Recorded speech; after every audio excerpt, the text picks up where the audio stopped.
So today we're going to be talking about Google reviews, those reviews which live within Google My Listing itself, just like we see here. And you obviously already know where they live, but just as a matter of introducing our topic here. And what I'm trying to kind of explain today is just to tell you that there are other ways where people can notice your Google reviews. Yes, they're here, and when people type a certain term, like in this example here, chiropractor Houston, then they go into the Google Maps. Most of the clicks occur here, and then on the rest of the organic results. But let's concentrate today on the Google Maps themselves.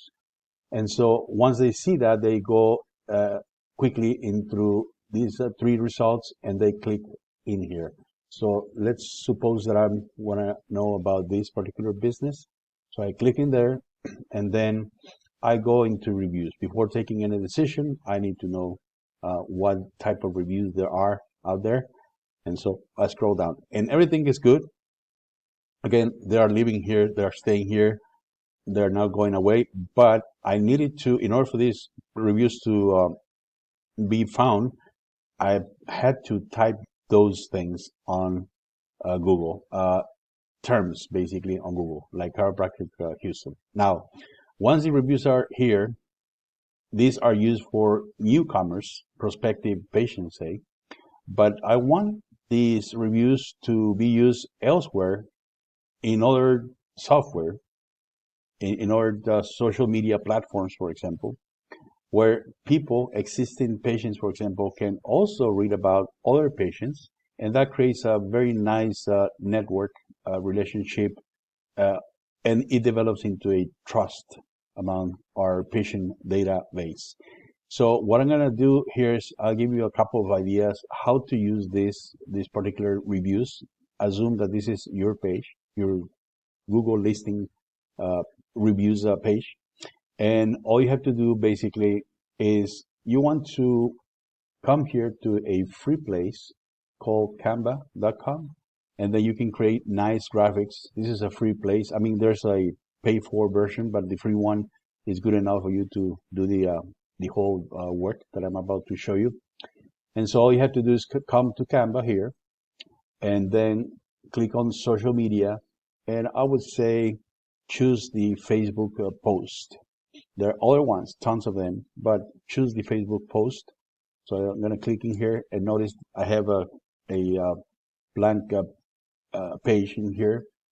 So in this case, what I'm going to do is I want to use a different color background to begin with. So I'm going to click here in the background color.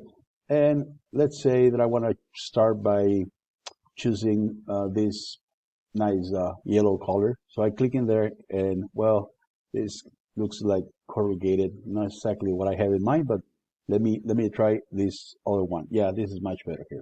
Okay, so in here, this is where we're going to copy one of our reviews, and I'm going to take a, let's see, I mean, these are pretty awesome long ones, but I'm just going to take a portion just for example purposes. And so I'm just going to go all the way to probably to here, right?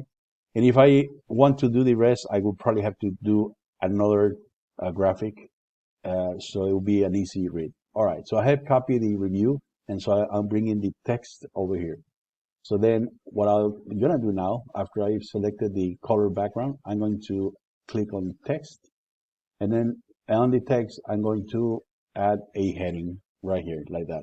And so we can say patient's successes, like that.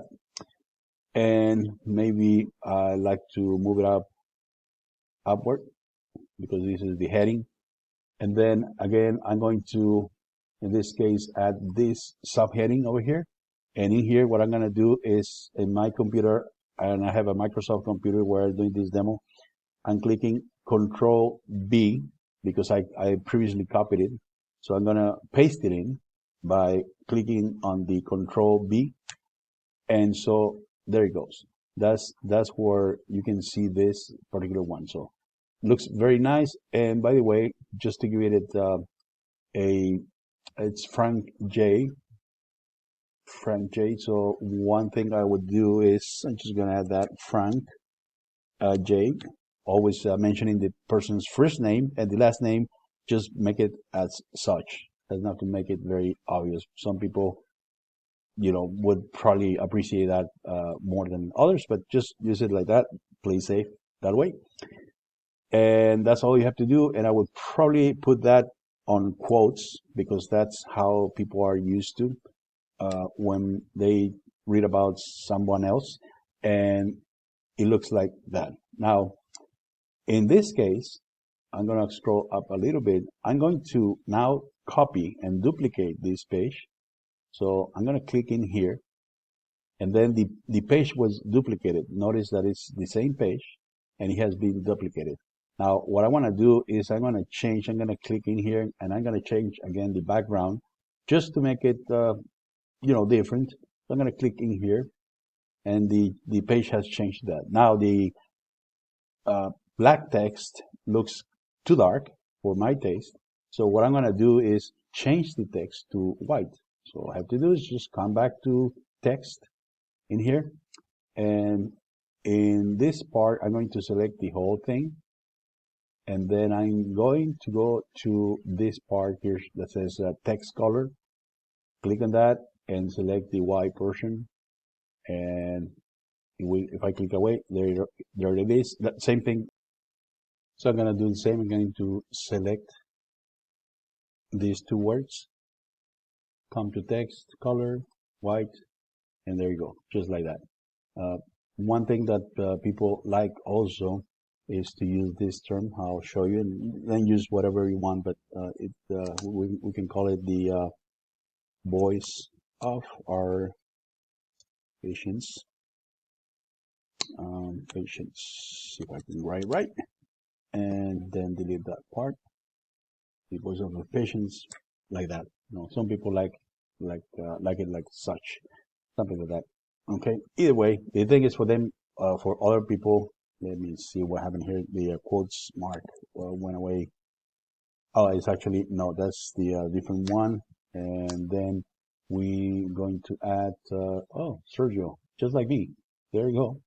Without asking for that, one of the patients is called Sergio. It must be good. All right. So there you go. Something like that. If you want to, in this case, the guy just didn't use the dash one. So you can correct it. No problem doing such a thing. And so you have the second one and you want to move to the third one. So all you have to do is, again, do exactly the same. Duplicate the page. The page has been duplicated. Select the background. Create a new background. If you want to create different backgrounds, different colors and such, you can do such a thing. No problem. Or you can keep one all across the different, the different, I should say, graphics that you're going to use, or use different colors just like I'm doing right now. Also, in this case, you can probably want to upload your logo and put it somewhere. It would look very nice, very professional. And so where you can put this? Well, you can put it on Facebook, on Instagram, on Twitter, any of those social accounts, LinkedIn too, all those places. And you can also obviously should include at least one of these graphics into your emails, the emails that you send out to your patients database. If it's a regular email, and if it's a newsletter, do the same thing. Just send it through by using the newsletters. That way, you're basically syndicating this valuable content from your patients, 5-star reviews and such, into all the places that you can conceive of. And so in one sitting, you can be creating like 10 reviews or more, as many as you want, in a single, seat, basically, in a very quick way. And you can, tweak a little bit. In this case, it's coming to the very edge, so you want to make it a little bit smaller. Yes, you can, stuff like that, But this is just for example purposes. But you get the idea. I'm sure you get the idea. This is the way to do it, a very nice way. And one more way to use third-party endorsements into the rest of our social media environment. I hope you like this little quick demo of how to do things. And if that's the case, well, thank you very much. If not, give me a call or send me an email, and I'll help you with any questions you might have on this. All right. Thank you then.